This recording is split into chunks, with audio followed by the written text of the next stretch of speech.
No dobre, chcete vedieť, prečo sa so mnou rozišla?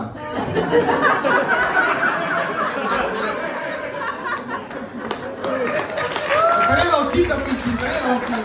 To bola otázka. No, tak ona sa so mnou rozišla preto, lebo mám malý penis. Je to tak, chlapi, stalo sa to niekomu, zatlieskajte.